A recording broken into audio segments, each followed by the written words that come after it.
You S a Iran Israel cease fire, یہ cease fire امن لائے گا یا ایک بہت بڑی تباہی؟ اس سیز فائر سے یو ایس اے کو اب کیا تھریٹ ہے؟ سیز فائر ہونے کے باوجود بھی یو ایس اے کو اس سیز فائر سے کیا ڈر ہے؟ یو ایس اے کو لگتا ہے کہ یہ وار، یہ سیز فائر ایک گلف وار کا سینیریو کریٹ کر رہا ہے۔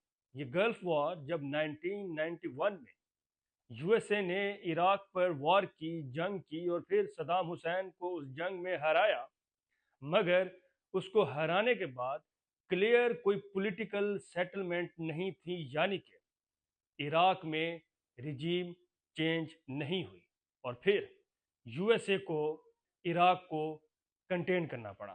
یو ایس اے کو عراق کے اوپر سینکشنز لگانی پڑی، اور یو ایس اے نے عراق کو ایک نو فلائی زون ایریا بنا دیا۔ 12 سال تک ٹینشنز رہیں، ٹینشنز بڑھتی رہیں، اور 2003 میں ایک لمبی جنگ ہوتی ہے یو ایس اے اور عراق کی، اور یو ایس اے نے اس جنگ میں دیکھا کہ 12 سال کی ٹینشنز میں صدام حسین پہلے سے زیادہ مضبوط ہو کر آیا، اور یو ایس اے کو لگتا ہے کہ یہ جو ایران کی جو وار ہے، یہ جو سیز فائر اب ہوا ہے، اس سیز فائر سے کہیں نہ کہیں ایران بھی مضبوط ہو جائے گا، اور ایران کے مضبوط ہونے سے ہی بیسیکلی یو ایس اے کو ڈر ہے۔ اور ایران کیسے مضبوط ہوگا؟ یو ایس اے کو لگتا ہے کہ صدام حسین کی طرح ایران بھی مضبوط ہو کر نکلے گا۔ ایران مضبوط ہوگا میزائل کے ذریعے، ایران مضبوط ہوگا پراکسیز کے ذریعے، اور ایران مضبوط ہوگا ایک نیوکلیر پریشر کے ذریعے۔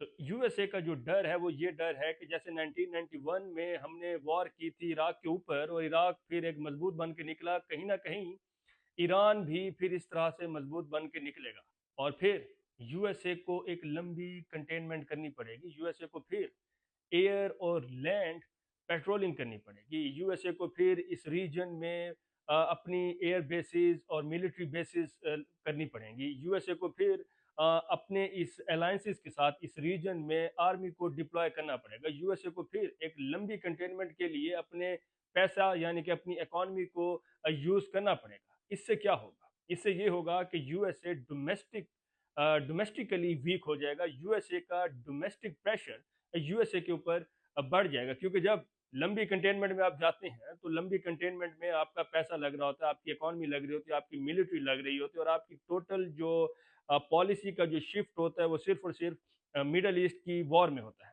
تو پھر اس سے کیا ہوگا؟ ڈومیسٹک پریشر انکریز ہو جائے گا، یعنی یو ایس اے کی اپنی عوام ٹرمپ ایڈمنسٹریشن کے اوپر اپنا پریشر انکریز کر دے گی کہ آپ وار میں ٹوٹلی انگیجڈ ہیں، اور وار میں نہ صرف آپ کی ملٹری یوز ہو رہی ہے بلکہ اکانومی بھی یوز ہو رہی ہے۔ آپ کا ٹوٹل جو بجٹ ہے اس میں سے خاص پورشن ملٹری کی طرف جا رہا ہے، اور ملٹری اس وار میں کہیں نہ کہیں سیکریفائز بھی کر رہی ہے، تو اس سے ڈومیسٹک پریشر انکریز ہوگا، اور U S A domestically weak بھی ہوگا۔ تو یو ایس اے کو ایک یہ بھی تھریٹ ہے۔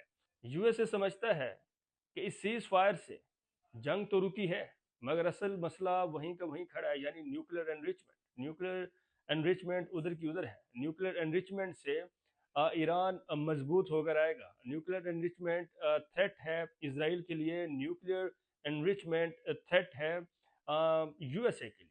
اور یہیں اسلام آباد ٹاکس میں جب ڈیمانڈز رکھی گئیں تو یو ایس اے نے کہا کہ ایران کو اپنی نیوکلیر انریچمنٹ کو ختم کرنا چاہیے، جس پر ایران نے صاف انکار کیا، اور پھر اسلام آباد ٹاکس انیشلی فیل ہو گئی۔